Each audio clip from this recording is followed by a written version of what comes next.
दोस्तों UPSC NDA first 2025 का जो है ऑनलाइन शुरू कर दिया गया है। किस प्रकार से आपको फॉर्म को अप्लाई करना है स्टेप बाय स्टेप मैं आपको एक लाइव फॉर्म फिल करके बताऊंगा। पहले मैं आपको ओटीआर करके दिखाऊंगा, ओटीआर कैसे करना है, इसके वजह से लॉग इन करके रजिस्ट्रेशन का पार्ट 1 कैसे करना है, जिसमें आपका फोटो, सिग्नेचर और भी जो भी डॉक्यूमेंट्स अपलोड करने का तरीका है वो भी मैं बताऊंगा। एडिट करने का तरीका बताऊंगा, फोटो का रिसाइजिंग, सिग्नेचर का रिसाइज कैसे करना है, डॉक्यूमेंट्स कैसे अपलोड करना है, रिसाइज पीडीएफ कैसे बनाना, सारा चीज जो है आपको इस वीडियो मिलने वाला है। साथ ही साथ मैं आपको एक पेमेंट भी जमा करके बताऊंगा कैसे आपको पेमेंट जमा करना है, और पार्ट 2 जो फाइनल प्रिंट आउट है उसको भी कैसे करना है। मतलब सारा जानकारी इसमें जो है रहने वाली है। वीडियो थोड़ा सा लंबा होगा लेकिन आपको जो इस वीडियो में सारी जानकारी आपको मिलने वाली है, तो वीडियो को लास्ट तक देखिए और समझिए। यूपीएससी एनडीए पार्ट 1 जो 2025 के लिए रिक्रूटमेंट है वो आ चुका है, उसके लिए फॉर्म भी स्टार्ट हो चुका है। स्टेप बाय स्टेप मैं आपको जो है पूरी इंफॉर्मेशन यहाँ पे जो है बताने वाला हूँ। एप्लीकेशन जो है यहाँ पे जो लास्ट डेट है फॉर्म भरने का वो 31 दिसंबर 2024 जो है रखा गया है। लगभग आपको जो है 22 दिन का समय यहाँ पे दिया जा रहा है फॉर्म भरने के लिए, तो इससे पहले आप लोग फॉर्म को अप्लाई कर लीजिएगा। लास्ट डेट पे थोड़ा सा साइट जो है स्लो होता है, तो आप लोग लास्ट डेट का वेट मत करिएगा। अब देखिए यहाँ पे आपको फॉर्म भरने के लिए इस वेबसाइट पे आना होगा, upsconline.gov.in।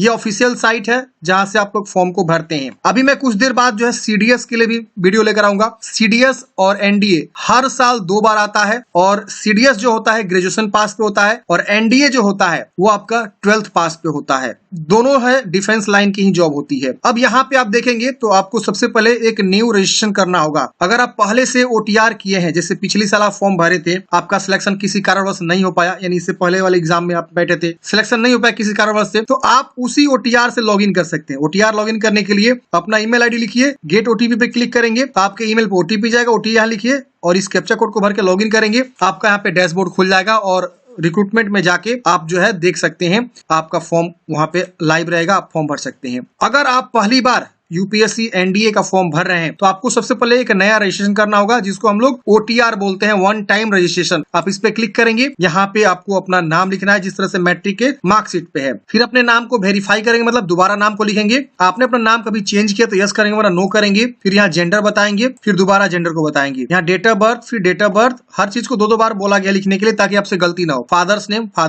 Mother's name. फिर आप जो है माइनॉरिटी से आते हैं तो यस करेंगे, और माइनॉरिटी में देखिए मुस्लिम, क्रिश्चियन, सिख, बुद्धिस्ट ये सब लोग आते हैं, तो अगर आप आते हैं तो यस करिए, मतलब अल्पसंख्यक होता है माइनॉरिटी, मतलब नहीं आता तो नो करेंगे। यहाँ मोबाइल नंबर लिखेंगे, अल्टरनेट मोबाइल नंबर देना चाहते दे सकते हैं वरना इसे छोड़ दीजिएगा, मैंडेटरी नहीं है। ईमेल आईडी देना है, अल्टरनेट ईमेल आईडी मांग रहा है, मतलब दूसरा कोई ईमेल आईडी है आप दे सकते हैं वरना इसे भी आप छोड़ सकते हैं। क्लास 10th का रोल नंबर आपका क्या है वो आपको लिख देना है, और इसमें से एक सिक्योरिटी क्वेश्चन चुनाव करना है। इसमें से कुछ भी आप चूज कर सकते हैं, जैसे हमने यहाँ पे फेवरेट कलर चूज किया, उसका आंसर हम कुछ भी दे सकते हैं, XYZ कुछ भी दे दीजिएगा। यहाँ पे सिक्योरिटी क्वेश्चन दूसरा हम चूज करेंगे, ये भी आप कुछ भी चूज कर सकते हैं, कोई दिक्कत नहीं है। और यहाँ पे आपको उसका आंसर कुछ भी दे देना है। फिर इस सिक्योरिटी कोड को यहाँ भरना, ये जो कैप्चा दिख रहा है यहाँ पे भरेंगे और सबमिट करेंगे। सबमिट करते ही फ्रेंड्स आपका यहाँ पे जो है जानकारी शो होता है रजिस्ट्रेशन वाला। यहाँ पे आप एक बार जानकारी को वेरीफाई करते हैं कि हाँ ये सारा जानकारी सही है। अगर आपको चेंज करना है तो यहाँ से चेंज कर लीजिएगा, इसमें कोई भी जानकारी गलती है तो। नहीं गलती है तो आई एग्री पे क्लिक करना है। एग्री करते ही फ्रेंड्स आपके ईमेल पे ओटीपी जाता है और मोबाइल पे ओटीपी जाता है। तो मोबाइल वाला ओटीपी मोबाइल वाले सेक्शन में, ईमेल ओटीपी ईमेल वाले सेक्शन में लिखेंगे। अगर आपको नहीं प्राप्त होता है तो रीसेंड का भी ऑप्शन है, रीसेंड करके आप जो है दोबारा ट्राई कर सकते हैं। स्पैम जंक फोल्डर भी आप जरूर चेक करेंगे। तो हम इसे लिखते हैं और वेरीफाई ओटीपी पे क्लिक करते हैं। मोबाइल ईमेल ओटीपी वेरीफाई करते ही यहाँ पे आपका ओटीआर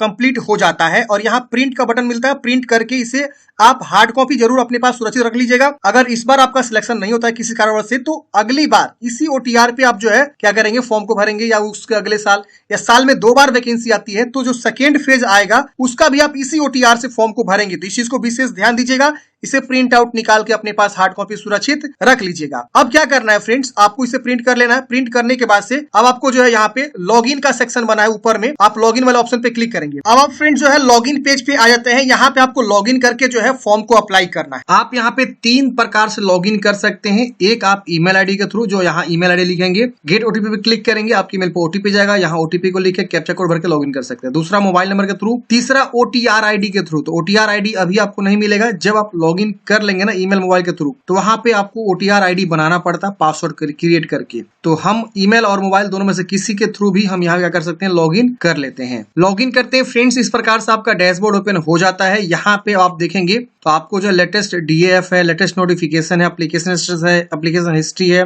OTR प्रोफाइल, एडिट जो है प्रोफाइल, तो यहाँ पे आपको लेटेस्ट नोटिफिकेशन पे क्लिक करना है। जैसे आप लेटेस्ट नोटिफिकेशन पे क्लिक करेंगे आपको जो है यहाँ पे NDA और CDS दोनों एग्जाम दिख जाएगा। ये देखिए ऊपर में national defence academy and Naval academy, देखिए इसमें 12th पास और अपीयरिंग वाले भी फॉर्म भर सकते हैं। मतलब अगर कोई कैंडिडेट 2025 में 12th पास कर रहा है, अभी वो अपीयरिंग में है, तो भी वो फॉर्म भर सकता है। CDS में भी सेम, अगर वो अपीयरिंग है लास्ट ईयर 2025 में कंप्लीट हो जाएगा तो भी वो फॉर्म भर सकता है। तो यहाँ पे आपको क्या करना है, सबसे पहले यहाँ पे आपको जो है पहले यहाँ पे पार्ट 1 को कंप्लीट करना है। जैसे पार्ट 1 कंप्लीट कर लेंगे उसके बाद से आपका पार्ट 2 इनेबल हो जाएगा, तो उसके वजह से पार्ट 3 इनेबल होगा। तो हम यहाँ पे अगर OTR में एडिट करना चाहते हैं, अपडेट करना चाहते हैं, तो इस पे क्लिक करके हम प्रोफाइल को अपडेट कर सकते हैं। नहीं करना है तो हम यहाँ पार्ट 1 वाले ऑप्शन पे क्लिक करेंगे। जैसे पार्ट 1 वाले ऑप्शन पे क्लिक करेंगे यहाँ पे आपको इस प्रकार से सारी महत्वपूर्ण इंस्ट्रक्शन खुल के आ जाएगा। आप इंस्ट्रक्शन को अच्छे से पढ़ लेंगे और उसके बाद से यहाँ पे आपको जो है यस पे क्लिक करना है। जैसे यस पे क्लिक करेंगे यहाँ पे आपको जो है ओके करना है। उसके बाद यहाँ पे आपको बोलेगा पार्ट 1 में ये सब स्टेप्स आपको कंप्लीट करने हैं, जैसे कि पर्सनल इंफॉर्मेशन, एड्रेस इंफॉर्मेशन, ये सब आपको करना है। तो हम क्या करेंगे, यहाँ पे टिक करेंगे और यहाँ पे आई एग्री पे क्लिक करके यहाँ पे ओके करेंगे। अच्छा, पहले इसको बोल रहा है इस पे क्लिक करके ऐसे करना होगा। हम इस पे क्लिक करेंगे। अब ये देखिए हमारा जो है OTR वाला जो ऑप्शन है यहाँ पे खुल के आ जाता है। थोड़ा सा आपको नीचे आना, मतलब ये सब जो है आपको OTR के अंदर ही अब इसको समाहित कर दिया गया, देख रहे हैं ना। ये सब हम कंप्लीट करेंगे। यहाँ पे आपको जो है इंडियन सिटीजन बताना है, यहाँ पे आपको बताना है मातृभाषा आपकी क्या है ये आपको बताना है। उसकी वजह से आप मैरिड है कि अनमैरिड है। बर्थ प्लेस आपका क्या है, इंडियन है, आउटसाइड इंडिया है। यहाँ पे आपका पोस्ट ऑफिस और विलेज का नाम लिखना है। यहाँ राज्य चूज करना है, फिर यहाँ डिस्ट्रिक्ट आएगा, डिस्ट्रिक्ट चूज करना है। उसके वजह से पिन कोड आपको लिखना है। यहाँ अपना कम्युनिटी बताएंगे, SC ST OBC जनरल या EWS, किस कैटेगरी से आप बिलोंग करते हैं ये आपको यहाँ पे क्या करना है बताना है। जो भी कैटेगरी आपका, मान लीजिए आप OBC से बिलोंग करते हैं, या पूछेगा कि क्रीमी लेयर से आप आते हैं कि नॉन क्रीमी लेयर से आते हैं। अगर आप क्रीमी लेयर है तो यस करेंगे और यहाँ पे आपको बोला गया candidates belonging to OBC but not coming creamy layer and thus not being entitled to OBC reservation will be treated as a general community. मतलब अगर आप जो है क्रीमी लेयर से आप आएंगे तो आपका कैटेगरी जो है जनरल के तौर पे ट्रीट किया जाएगा। देखिए यहाँ पे दो चीज होती है, एक होता है नॉन क्रीमी लेयर, एक होता है क्रीमी लेयर। तो यहाँ पे अब पूछ रहा है क्रीमी लेयर से बिलोंग करते हैं, तो अगर आप यस करेंगे तो आप OBC का रिजर्वेशन नहीं ले पाएंगे, आपको यहाँ पे नो करके जो है लेना होगा। यहाँ सर्टिफिकेट नंबर देंगे, किसके द्वारा आपने OBC सर्टिफिकेट बनवाया हुआ है जो NCL होता है नॉन क्रीमी लेयर, और किस राज्य से बनवाया हुआ है, कब बनवाया हुआ है, और फुल एड्रेस आपको लिखना होगा अथॉरिटी का। अब यहाँ पे ध्यान देने वाली बात है कि क्रीमी लेयर और नॉन क्रीमी लेयर क्या होता है। देखिए क्रीमी लेयर वो होता है जिनकी फैमिली इनकम 8 लाख से ज्यादा होती है। नॉन क्रीमी लेयर वो होते हैं जिनकी फैमिली इनकम 8 लाख से कम होती है। OBC कैटेगरी में दो भाग बंटता है, क्रीमी लेयर और नॉन क्रीमी लेयर। तो वही चीज मैं आपको बता रहा हूँ। तो यहाँ पे आपको जो है NCL जो सेंट्रल लेवल वाला होता है वो आपको बताना होगा, उसका सर्टिफिकेट नंबर, कहाँ से आपने बनवाया हुआ, यहाँ तहसीलदार है। और भी देखेंगे revenue officer not below rank of tehsildar, जैसे बिहार में रेवेन्यू ऑफिसर बनाते हैं तो ये अदर वाला ऑप्शन रेवेन्यू वाला आ जाएगा बिहार वाले कैंडिडेट्स के लिए। और भी है सब डिविजनल ऑफिसर से बनवाए हैं तो ये वाला ऑप्शन है, तहसीलदार है, या प्रेसिडेंसी मजिस्ट्रेट से बनवाए हुए हैं, बहुत सारा है। आप यहाँ पे जहां से भी बनवाया हुआ है वो आप यहाँ पे चुनाव कर लेंगे। यहाँ पे designation name of the issuing authority, कहाँ से आपने बनाया हुआ, तो मान लीजिए जो भी रेवेन्यू ऑफिसर है तो आप यहाँ रेवेन्यू ऑफिसर क्या करेंगे लिख देंगे। जो भी आप मतलब DM से बनाएंगे तो डिस्ट्रिक्ट मजिस्ट्रेट लिखेंगे।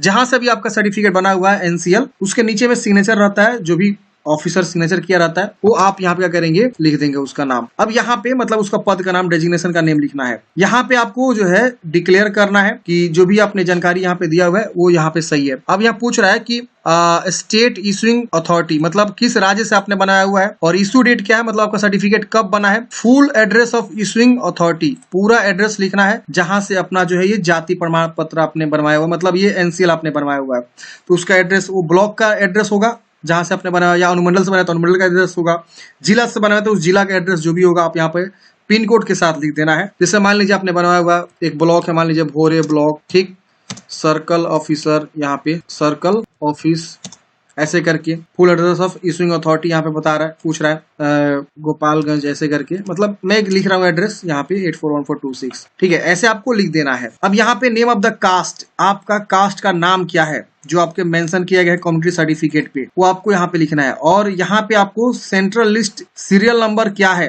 वो भी आपको जो है OBC जो आपका है ना, या इस वेबसाइट से भी आप यहाँ पे डाउनलोड कर सकते हैं सेंट्रल लिस्ट, क्योंकि लिस्ट ये देना जरूरी है। उसका सीरियल नंबर क्या है सेंट्रल लेवल पे, हम इस वेबसाइट पे विजिट करके जो है निकाल सकते हैं। अगर आप बिहार से आते हैं तो बिहार में जो है आपको यहाँ पे देखना होगा किस कास्ट से आप बिलोंग करते हैं। मान लीजिए आप बिलोंग करते हैं सपोज जो है मान लीजिए तेली, तो तेली का देखेंगे, यहाँ पे आपको क्लिक करेंगे, ओके करेंगे, तो आपको ये देखिए यहाँ पे आपको बता देगा इसके बारे में आपका जो है संख्या क्या है। या जब आप बनवाते हैं ना ओबीसी एनसीएल, तो उस पे भी लिखा रहता है ये आपका सीरियल नंबर कास्ट का या ट्राइब का, कम्युनिटी का, वो आपको यहाँ पे लिख देना है, बस सीरियल नंबर लिख देना है। आपको यहाँ पे थोड़ा सा ढूंढ कर निकालना होगा, इसके ऊपर अलग से वीडियो बना देंगे कैसे ढूंढना है।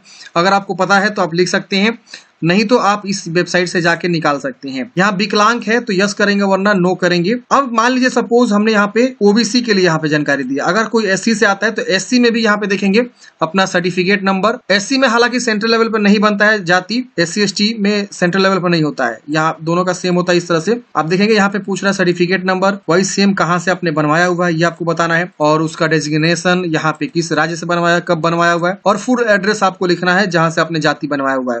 और यहाँ पे आपको state your religion if you belong to SC, यहाँ पे हिंदू सिख बुद्धिस्ट क्या है आपको यहाँ पे रिलीजन भी बताना है, और नेम ऑफ द कास्ट, यहाँ पे कास्ट का नाम बताना है, और वही सीरियल नंबर आपका क्या है सेंट्रल लिस्ट में वो भी आपको यहाँ पे लिखना होगा। तो ये सब आपको जो है इस वेबसाइट से जो है सेंट्रल लिस्ट आपको खोजना होगा, सीरियल नंबर थोड़ा सा समय देना होगा। इसके ऊपर हम सेपरेट वीडियो कल कर देंगे, अगर आप खुद से खोज पा रहे हैं तो सही बात है, नहीं तो हम कल इसके ऊपर एक अलग से वीडियो ला देंगे, आप कमेंट बॉक्स में पूछ सकते हैं। तो एससी एसटी केस में ये वाला ऑप्शन आपको इस तरह से देना होगा। वही अगर कोई बंदा जो है ईडब्ल्यूएस से आता है तो ईडब्ल्यूएस में जो भी उसका सर्टिफिकेट है ईडब्ल्यूएस का सेंट्रल लेवल वाला, वो आपको यहाँ पे देना होगा और यहाँ पे जानकारी को उसी तरह से भरना होगा। अगर आप जनरल है तो ये सब आपसे नहीं मांगेगा, जनरल कैंडिडेट्स का जो है ये सब नहीं मांगता है। तो अपने अकॉर्डिंग यहाँ पे आपको जो है क्या करना है फ्रेंड्स, जानकारी को भरना है। अब बात आती है यहाँ पे फोटो आइडेंटिटी कार्ड, आप इसमें से कौन सा आईडी प्रूफ देना चाहते हैं, आधार कार्ड, तो आधार कार्ड हम चूज करेंगे, तो यहाँ पे आपको यस करना होगा, आधार का कंसेंट आपको देना होगा और आधार संख्या यहाँ पे लिख देना होगा। अगर आप यहाँ पे पेन कार्ड देंगे तो पेन संख्या लिखना होगा। फिर यहाँ पे आपको जो है ना विकलांगता के बारे में पूछ रहा है, have you ever been recommended as a PH viklang candidates in the examination conducted by the UPSC in the past. आप एज अ विकलांग और एज अ मतलब पीएच कैंडिडेट्स के तौर पे आप रिकमेंड किए गए हैं पहले कभी, यस में आपको बताना है। Do you want to make avail your personal information, आप अपना पर्सनल इन्फॉर्मेशन जो है अवेलेबल कराना चाहते हैं जॉब अपॉर्चुनिटी के लिए, आप यस में बता सकते हैं, आप यस भी कर सकते हैं नो भी कर सकते हैं। फिर इसको डिक्लेयर करके सेव करना है। सेव करते हैं फ्रेंड्स, ये भी डाटा आपका सेव हो जाता है। अब आपको आ जाता है एड्रेस इन्फॉर्मेशन वाले पे ऑप्शन पे क्लिक करना है। यहाँ पे आप एडिट करना चाहते हैं एडिट कर सकते हैं, नहीं तो सीधा आपको एड्रेस इन्फॉर्मेशन पे क्लिक करना है। इस तरह से साइट से आप देखिए सारा जानकारी को भरना है, आपको एक एक करके बताऊंगा, वीडियो को लास्ट तक देखिए। यहाँ पे अब आपको जो है अपना कोरोस्पोंडेंस एड्रेस यानी प्रेजेंट एड्रेस आपको भरना होगा, जो भी आपका प्रेजेंट एड्रेस है उसको आपको भरना है, प्रॉपर अच्छे से भरना है। हाउस नंबर अपार्टमेंट नंबर नहीं है तो आप यहाँ विलेज का नाम लिख सकते हैं, post office, city, state, district, pin code, और ये एरिया पिन कोड मांग रहा है छोड़ सकते हैं, जरूरी नहीं भरना, फैक्स भी छोड़ सकते हैं। और यहाँ पूछ रहा है कि अगर आपका परमानेंट एड्रेस जो है कोरोस्पोंडेंस की तरह सेम है तो इसको टिक करेंगे, सेम हो जाएगा, नहीं तो यहाँ पे क्लिक करके आपको अलग उसका भरना होगा। तो दो एड्रेस यहाँ पे है, दोनों में से जो भी आप एड्रेस है आप अपने अनुसार भरेंगे, सेम है तो इसको नीचे को टिक कर देंगे, फिर इसको सेव कर देंगे। एड्रेस लिखने के बाद से आप यहाँ देख सकते हैं आपका एड्रेस पूरा यहाँ शो होता है। अगर आपको इसमें कुछ भी एडिट करना है एडिट कर लीजिएगा, नहीं एडिट करना है तो यहाँ पे आपको फोटो एंड सिग्नेचर अपलोड पे क्लिक करना है। अब यहाँ पे आपको फोटोग्राफ अपलोड करना है, यहाँ पे बोल रहा है how to resize your photograph, और यहाँ पे आपको फोटोग्राफ को चूज करके सेव करना है। यहाँ फोटोग्राफ के बारे में प्रॉपर गाइडलाइंस दिया हुआ है। देखिए फ्रेंड्स, यहाँ पे फोटोग्राफ के नीचे आपका नाम लिखा होना चाहिए और फोटोग्राफ डेट लिखा होना चाहिए, मतलब आप कब आपने फोटो खिंचवाया हुआ है, कुछ इस प्रकार से आपको जो है मतलब होना चाहिए। फोटोग्राफ एक्सेप्टेबल यहाँ लिखा हुआ है, देखिए सैंपल भी दे रखा हुआ है कि इसी सैंपल में हमें फोटोग्राफ चाहिए। और यहाँ फोटोग्राफ का एक डायमेंशन है, 550 पिक्सल विड्थ होना चाहिए और 550 पिक्सल मतलब ये मिनिमम रखा गया, मिनिमम जो है इससे कम का आपका विड्थ और हाइट नहीं होना चाहिए, और 1000 से अधिक भी नहीं होना चाहिए, मतलब 550 और 1000 के बीच आपको रखना है। और यहाँ पे आपको साइज भी ध्यान देना, 20 से 300 KB के बीच आपको रखना है। तो ये आपको मतलब ये विड्थ और हाइट का जो है डायमेंशन आपको विशेष तरह से समझना होगा।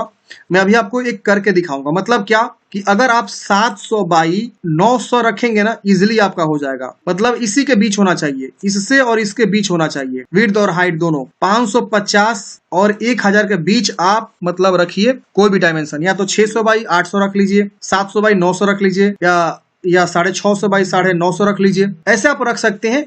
और साइज का भी ध्यान रखना है, आपका इजीली अपलोड हो जाएगा। तो हम क्या करेंगे, यहाँ पे जो है फाइल को चूज करेंगे, यहाँ डिक्लेयर करेंगे, यहाँ पे एक बटन है, आप इस पे क्लिक करके देख सकते हैं, इन्होंने बताया हुआ है किस प्रकार से आपको रिसाइज करना है।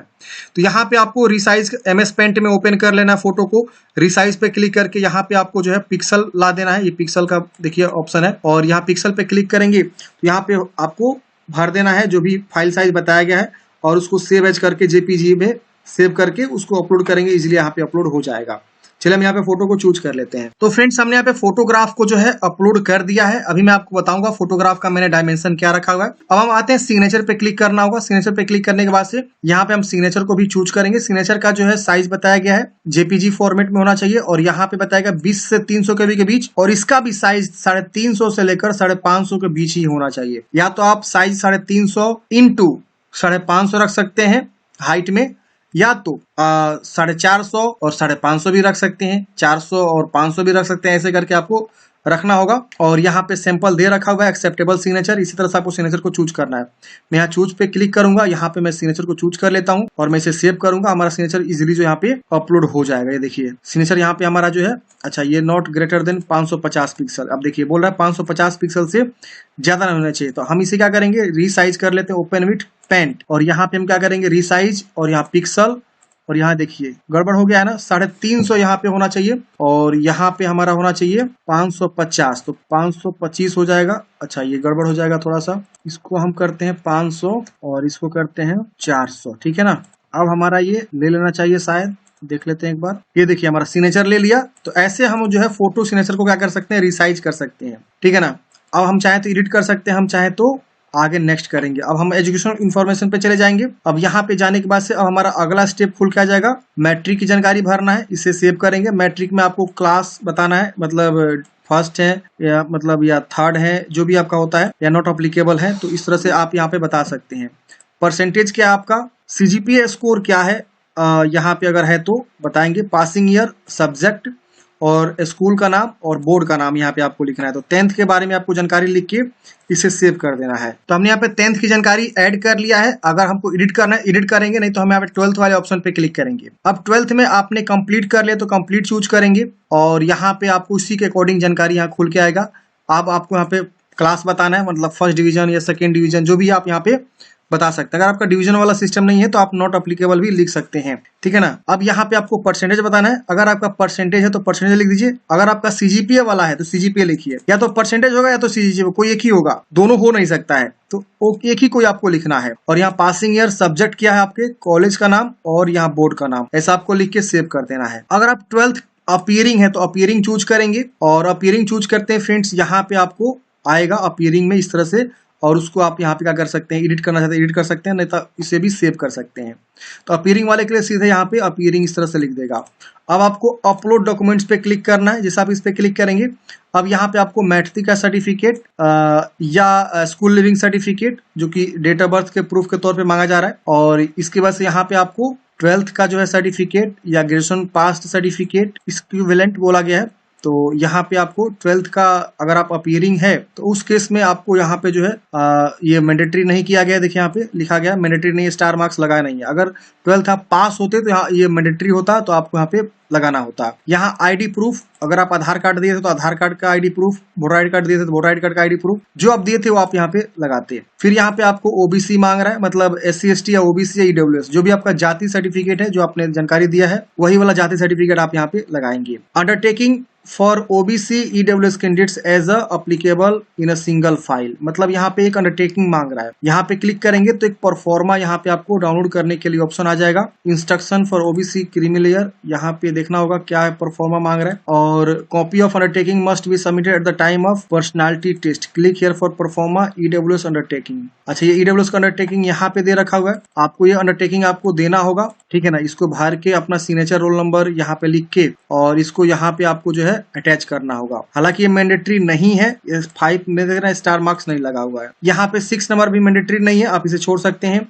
यहाँ पे हेलिंग सर्टिफिकेट, अगर आप जो है इस जगह से आते हैं अरुणाचल प्रदेश मेघालय से, तो आपको ये सर्टिफिकेट अटैच करना होगा, ये भी मैंडेटरी नहीं है। अगर आप फील्ड या अवार्ड प्राइज सर्विस एक्सपीरियंस है तो आप इसे दे सकते हैं, अचीवमेंट किए हैं तो, वरना इसे मैंडेटरी नहीं है। तो ये 5, 6, 7, 8 मैंडेटरी नहीं है। देखिए जहाँ पे स्टार मार्क्स लगा वो सब आपको अपलोड करके आगे बढ़ जाना है। तो मैं इसे फटाफट अपलोड कर लेता हूं। तो मैंने फ्रेंड्स सभी डॉक्यूमेंट्स को अटैच कर लिया है और यहाँ पे देख सकते हैं ये सब जो है हमारा पीडीएफ फॉर्मेट में चाहिए। हम पीडीएफ फॉर्मेट में यहाँ पे जो है अपलोड कर लिए हैं और आपको यहाँ पे एक बार व्यू करके देख भी लेना है। अब अगले स्टेप में आपको पेरेंटल इन्फॉर्मेशन पे क्लिक करके पेरेंटल इन्फॉर्मेशन को ऐड करना है। यहाँ पे आपको आपके पिताजी के बारे में बताना है, नेशनलिटी और उनका प्रोफेशन क्या है, एग्रीकल्चर मतलब वो किसान है, टीचिंग, मेडिसिन क्या करते हैं वो ये बताना है। और यहाँ पे आपको फादर प्रेजेंट पोस्टल एड्रेस आपको सेम है तो उसको सेम ऐसे रहने देना है, वरना रीसेट भी आप कर सकते हैं। तो यहाँ पे आपको इस तरह से बता देना उनका एड्रेस क्या है और इसको भी आपको सेव कर देना है। State of to which your father originally belong, आपके पिताजी कहाँ से बिलोंग करते हैं, किस जिला से बिलोंग करते हैं, ये सब आपको अच्छे से जो है बता देना है और इसको भी सेव कर देना है।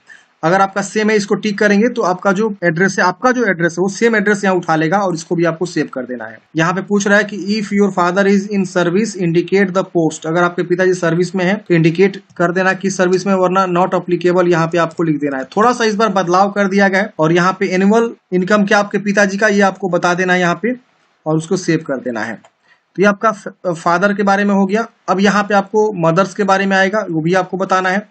आपकी मम्मी क्या करती हैं, हाउसवाइफ हैं, वो भी आप चूज कर सकते हैं। और यहाँ पे फादर का एड्रेस ही सेम है उनका एड्रेस, तो आप इसको टिक करेंगे। और यहाँ पे नॉट अप्लीकेबल है तो नॉट अप्लीकेबल कर दीजिए। अगर वो काम कहीं करती है तो बता दीजिए कि अगर वो परमानेंट कहीं जॉब है, वरना नॉट अप्लीकेबल। और उनका फैमिली इनकम क्या है यहाँ पे आपको मतलब बताना है। तो यहाँ पे आपको सही से जो है इनकम वगैरह सब चीज दिखा दीजिएगा और किस राज्य से वो बिलोंग करती हैं और किस जिला से बिलोंग करती हैं आपको बता के सेव कर देना है। अब यहाँ पे अगला स्टेप आपका आ जाता है फ्रेंड्स, जो कि आप यहाँ पे देख सकते हैं, वो है एम्प्लॉय इन्फॉर्मेशन, एम्प्लॉयमेंट इन्फॉर्मेशन। अब यहाँ पे आपके जो प्रेजेंट एम्प्लॉय है आप बता सकते हैं, वरना ये नॉट अप्लीकेबल होगा, या नॉट एम्प्लॉयड यहाँ पे आप चूज कर सकते हैं। आपके बारे में पूछ रहा है कि आपने कभी एम्प्लॉय वगैरह किया हुआ है, काम वगैरह किया है, ये सब आपको बताना है। सेल्फ एम्प्लॉय है, have you been over self employ, ये उसमें बताना है। अगर आप पढ़ाई कर रहे हैं तो सेल्फ एम्प्लॉय डालने की भी आवश्यकता नहीं है, इसे आप सेव कर देंगे नो करने के बाद से। इसके बाद से आपका आता है यूपीएससी एग्जामिनेशन इन्फॉर्मेशन। इस पे आप क्लिक करेंगे। ये पूछ रहा है कि आपको कभी यूपीएससी एग्जाम से डिवाइडेड किया गया, यस नो में बताना है। आपको जो है अपीयर्ड हुए थे यूपीएससी एग्जामिनेशन इससे पहले भी प्रीवियसली, आपको बताना है यस नो में। और have you ever accepted allocation of the service post basis of civil service held earlier, इससे पहले आपने कभी एलोकेशन किया हुआ सर्विस पोस्ट के लिए, इसमें बताना, ये नो रहेगा सब, उसको सेव कर देना है। इसकी वजह से आपको आता है अचीवमेंट प्राइज मेडल, इस पे क्लिक करेंगे और आपका कोई मेडल प्राइज स्कॉलरशिप आप लिए हैं स्टेट नेशनल लेवल पे तो आप उससे बताएंगे, वरना इसे छोड़ सकते हैं। ये सब मैंडेटरी नहीं है। और इसमें से कोई आपका है जैसे कि whether your family owns possession of any of the following, जैसे कि 5 एकड़ एग्रीकल्चर लैंड आपके फैमिली में है, ये सब आपसे पूछ रहा है, यस नो में आपको बताना अपने अकॉर्डिंग पढ़ के। फिर इसे भी आप सेव कर देंगे, ओके करेंगे। एटलीस्ट वन लैंग्वेज, यहाँ पे लैंग्वेज आपको बताना है कि कौन सा लैंग्वेज आपको जो है यहाँ पे, what language can you read write speak, तो मैं एक हिंदी बता देता हूँ यहाँ पे। आपको और कोई लैंग्वेज आती है तो वो भी आप यहाँ पे बता सकते हैं, ठीक है ना। तो हम यहाँ पे एक लैंग्वेज ऐड कर देते हैं और आप इसको किस लेवल पे पढ़ाई की है, 10th पे 12th पे, इसको ऐड कर दीजिएगा, ठीक है ना। अब इसे सेव कर देंगे। अब यहाँ पे आपको जो है अगला स्टेप आता है कुछ इस प्रकार से, आप देख सकते हैं ओबीसी एनेक्सर। तो ओबीसी से मैं फॉर्म भर रहा हूँ, इसीलिए ओबीसी एनेक्सर यहाँ पे मांग रहा है, आपको यहाँ टिक करना है और इसे भी आपको यहाँ पे यस कर देना है। यहाँ बोल रहा है कि आपको एडवाइस दिया जाता है कि ओबीसी एनेक्सर फॉर्म आप एक बार अच्छे से पढ़ लीजिए। यहाँ पे क्लिक करके ओबीसी एनेक्सर को आप लोग एक बार पढ़ लीजिएगा, इस तरह से दिया हुआ है ओबीसी। आप इसे यहाँ पे जो है अंडरस्टूड पे क्लिक करके यस कर देंगे, ओके कर देंगे। अब यहाँ पे आपको आता है इस तरह से, देख सकते हैं आपका परफॉर्मा, जो कि ओबीसी के लिए है। तो आपका डेट ऑफ बर्थ, फादर, और यहाँ पे pro forma field by the candidates के द्वारा यहाँ पे भरा जाएगा। तो अपने पिताजी का date of birth, whether your father permanent account number, PAN number है आपके पिताजी के पास, यस करना है, पेन नंबर उनका लिख देना है। Date of birth of mother जी का जो है डेट ऑफ बर्थ बताना है और परमानेंट अकाउंट उनके पास है, पेन नंबर है तो यस करके पेन नंबर दे देना है। पिताजी के कुछ इन्फॉर्मेशन मांग रहा है। प्रोफेशनल फादर्स, आपके पिताजी का प्रोफेशनल्स क्या है। Whether your father was in service, yes no में बताना है। और यहाँ पे अगर वो सर्विस में रहते तो यहाँ पे जानकारी भरना होता है। मेरे केस में सब ये डिसेबल्ड है, देख रहे हैं ना। इस प्रकार से हम क्या करेंगे, जो चीज हमारे लिए है वो हम बताएंगे। अब मदर्स के बारे में प्रोफेशनल पूछ रहा है, अगर वो किसी सर्विस में है तो यस करेंगे, वरना नो करेंगे। ये सब यहाँ पे डिसेबल हो जाएगा। इसके बाद से यहाँ पे आप देख सकते हैं इस प्रकार से आ रहा है। और यहाँ पे आपको जो है मदर्स कॉन्स्टिट्यूशनल पोस्ट यहाँ पे पूछ रहा है। तो अगर वो जो है mothers hold any ever the constitutional post, yes no में बताना है। फिर यहाँ पे मदर्स एयरफोर्स पैरामिलिट्री में है तो यस नो में बताना है। तो ये आपसे अच्छे से पढ़ना है फ्रेंड्स, कि अब यहाँ पे अदर डिटेल्स में पूछ रहा है whether the parents of the candidates on agriculture land, मतलब आपके पिता जो है एग्रीकल्चर लैंड ऑन करते हैं, तो यहाँ पे आपको यस करना है और उसके बारे में बताना है, नहीं तो आप यहाँ पे नो कर सकते हैं अपने अकॉर्डिंग। फिर यहाँ पे ITR इन्फॉर्मेशन, आपके पिताजी ITR वगैरह करते हैं तो ये सब आपको बताना है, वरना इसे आप छोड़ देंगे। यहाँ पे is your father has field and ITR income tax जो रिटर्न होता है, ये सब आपसे पूछा जा रहा है। देख रहे हैं ना, एनुअल इनकम ऑफ मदर्स के बारे में आपके एनुअल इनकम पूछा जा रहा है। तो ऐसे आपको फ्रेंड्स अच्छे से जो है जानकारी बताना है, और ये कुछ ज्यादा ही मांग रहा है फ्रेंड्स, आप यहाँ पे देख सकते हैं, पहले ऐसा नहीं था, पता नहीं ऐसा क्यों मांगा जा रहा है इस बार। Whether the wealth held is above exemption limit prescribed whether act, ये इसमें आपको बताना है। ऐसे करके आपको अच्छे से सब चीज को अच्छे से पढ़ना है। Upload documentaries proof file, whether documentary proof या support of service status land holding income form different, ये इसमें आपको बताना है। फिर यहाँ पे अपना राज्य चूज करेंगे, फिर यहाँ डिस्ट्रिक्ट चूज करेंगे, और उसके बाद इसको डिक्लेयर करके यहाँ पे सेव कर देना है। तो इस तरह से फ्रेंड्स OBC एनेक्सर भी हमने यहाँ पे जो अच्छे से अपडेट कर दिया है। आपको अच्छे से पढ़ना है, सही चीज को अच्छे से भरना है, और उसके बाद ही फ्रेंड्स अपडेट करना है। अब जब आपका ये सारा चीज ग्रीन हो जाएगा, उसके बाद आपको लेटेस्ट नोटिफिकेशन पे क्लिक करना है, और यहाँ पे आपको जो है NDA पार्ट 1 के लिए क्लिक करना है, और यहाँ पे आपको जो है यस करना है, अगेन आपको यस करना है। अब यहाँ पे देखेंगे तो ये सारा चीज आपका कंप्लीट दिखाएगा। अब आपको डिक्लेयर करके आई एग्री पे क्लिक करना है। एग्री पे क्लिक करते आपका पार्ट 1 कंप्लीट हो जाएगा। अब आपको पार्ट 2 पे क्लिक करना है, क्योंकि हमने सारा चीज OTR में ही कंप्लीट कर लिया। अब पार्ट 2 पे आएंगे तो इस प्रकार से आपका आ जाएगा सारी जानकारी। यहाँ पे आपको कुछ भरने वाला है नहीं, यहाँ पे आपको सीधे कंटिन्यू कर देना है। अच्छा, यहाँ पे क्वालिफिकेशन आपको बताना है। तो आपका क्वालिफिकेशन क्या है, आप 12th पास हैं, लेकिन आपके जो है 12th में फिजिक्स और ये सब जो है सब्जेक्ट नहीं है। आप यहाँ पे क्लिक करके देख सकते हैं एक का मतलब क्या है। यहाँ पे बताया कि 12th आप पास कर चुके हैं, लेकिन जो है फिजिक्स केमिस्ट्री मैथ नहीं है। दूसरा है आपका जो है 12th पास कर चुके हैं, लेकिन आपके मतलब विषय फिजिक्स केमिस्ट्री मैथ है, तो आप दूसरा चूज करेंगे। अपीयरिंग वाले के लिए है, लेकिन ये अपीयरिंग वाले के लिए, लेकिन फिजिक्स केमिस्ट्री मैथ नहीं, अपीयरिंग है आप तो तीसरा, लेकिन फिजिक्स केमिस्ट्री मैथ नहीं है।